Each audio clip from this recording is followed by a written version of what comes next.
আজকের ল্যাবে আমরা দেখব সিসকো সুইচে কী করে ট্রাঙ্ক পোর্ট এবং অ্যাক্সেস পোর্ট কনফিগার করে। তো নর্মালি আমরা দুইটা হোস্ট নিব, দুইটা হোস্টে আমরা দুইটা সার্ভিস দিয়ে টেস্ট করব, কারণ অ্যাক্সেস পোর্টে সবসময় একটা সুইচ একটা ভিলেন থাকে এবং ট্রাঙ্ক পোর্টে মাল্টিপল ভিলেন থাকে। অ্যাক্সেস পোর্ট এবং মাল্টিপোর্ট বোঝানোর অ্যাক্সেস পোর্ট এবং ট্রাঙ্ক পোর্ট বোঝানোর জন্য আমরা এটা টেস্ট করে দেখব। তো ফার্স্টে আমরা দুইটা ভিলেন নেব দুইটা সার্ভিসের জন্য। একটা ভিলেন থাকবে ভিলেন 100 এবং একটা থাকবে 200। তো ফার্স্টে আমরা 100টা কনফিগার করে নিই আমাদের রাউটারে।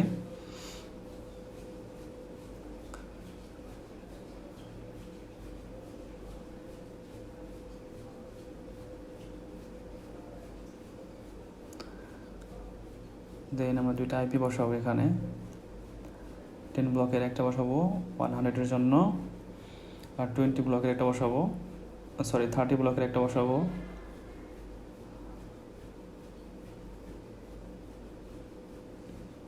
ভিলেন 200-এর জন্য।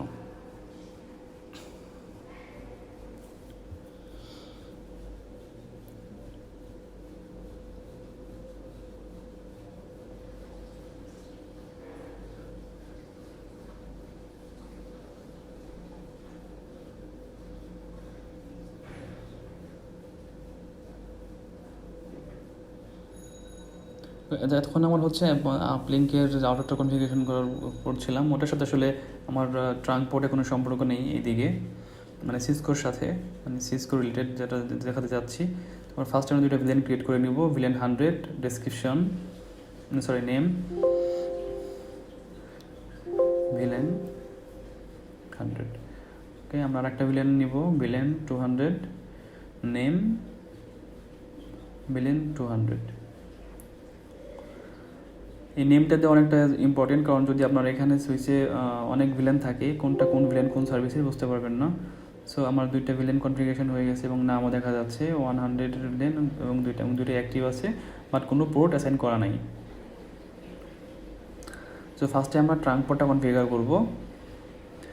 মাইক্রোটিকের সাথে যে পোর্টটা কানেক্টেড সেটা আমাদের ট্রাঙ্ক পোর্ট থাকবে, কারণ এখানে মাল্টিপল ভিলেন পাস হবে। আর সবসময় যেখানে যে পোর্ট দিয়ে মাল্টিপল ভিলেন পাস হয় সেই পোর্টটা ট্রাঙ্ক পোর্ট হিসেবে কাজ করে বা থাকে। So interface Ethernet 0x0, no shutdown, switch port mode trunk নেবে না, কারণ নেবেন এটা হচ্ছে এই ভার্সনে আপনাকে এনক্যাপসুলেশন করতে হবে .1q, switch port trunk encapsulation .1q।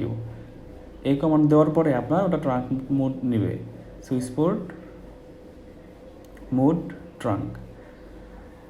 এখন কিন্তু আপনার এটা ট্রাঙ্ক মোড হয়ে গেছে, বাট সবগুলো ভিলেন এখানে পাস করবে, সেই জন্য আমাদের জাস্ট স্পেসিফিক দুইটা ভিলেন পাস করার জন্য আমরা দিব switch port trunk allowed villain 100 and 200।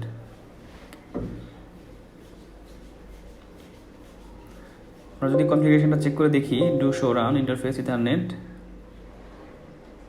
0x0, দেখেন যে switch port trunk encapsulation .1q, switch port trunk allowed villain 120, switch port mode trunk. এখন আমাদের অ্যাক্সেস পোর্ট দুটা কনফিগার করব। মনে রাখবেন যে যেখানে সিঙ্গেল ভিলেন পাস হয় এবং লাস্ট মাইলে এন্ড ইউজার থাকে, মানে হোস্ট থাকে, সেখানে অ্যাক্সেস ভিলেন হয় বা অ্যাক্সেস পোর্ট থাকে। Switch port mode access, switch port access villain আমরা একটা দেব 100। যদি দেখি do show run interface ethernet,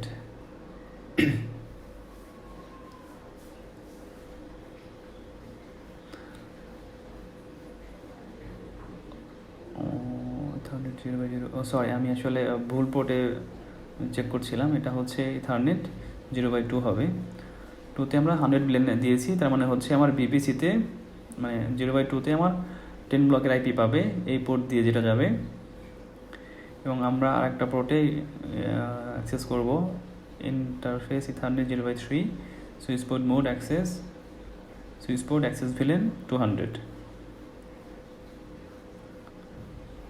do show run interface ether 0/3, দেখেন সুইচ পোর্ট মোড অ্যাক্সেস দেখাচ্ছে। এখন আমরা আমাদের হোস্টগুলোকে চেক করব। এর মধ্যে যদি শো ভিলেন দিই, আমি শো ভিলেন দেখবো যে আমার এখন 100 ভিলেনের আন্ডারে এবং 200 ভিলেনের আন্ডারে দুইটা পোর্ট দেখাচ্ছে। নর্মালি ট্রাঙ্ক পোর্টে এই সুইচে দেখায় না যে ট্রাঙ্ক পোর্টের জন্য আসলে কোন কোন পোর্টে অ্যাসাইন করা আছে, শুধু অ্যাক্সেস পোর্টটাতেই দেখাচ্ছে।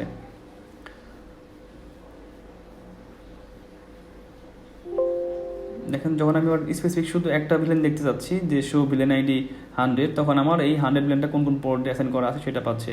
E00 হচ্ছে আপলিঙ্ক এবং E02 হচ্ছে আমার ডাউনলিঙ্ক, মানে হচ্ছে হোস্টের পোর্টটা। তো আমি আইপি ডিএসসিপি যদি ইউজ করি,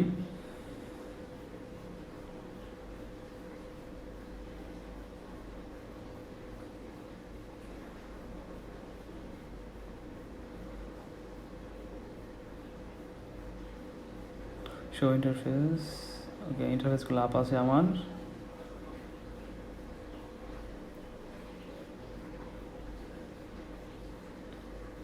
সমস্যাটা হচ্ছে আমরা ডিএসসিপি সার্ভার ক্রিয়েট করিনি, সেই কারণে ডিএসসিপি পাচ্ছে না।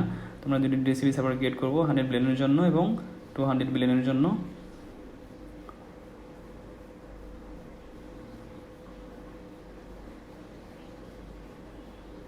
এখন যদি আমরা দিই আইপি ডিএসসিপি, আইপি পেয়ে যাচ্ছে। এবং আমরা সেকেন্ড বিপিসিকে যদি টেস্ট করি আইপি ডিএসসিপি, এটাও আইপি পাচ্ছে।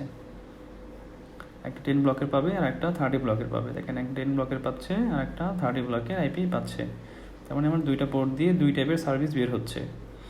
একটা কমন পোর্ট দিয়ে দুইটা মিলিয়ন পাস হয়ে অন্য দুইটা সেপারেট পোর্ট দিয়ে সেপারেট হয়ে যাচ্ছে।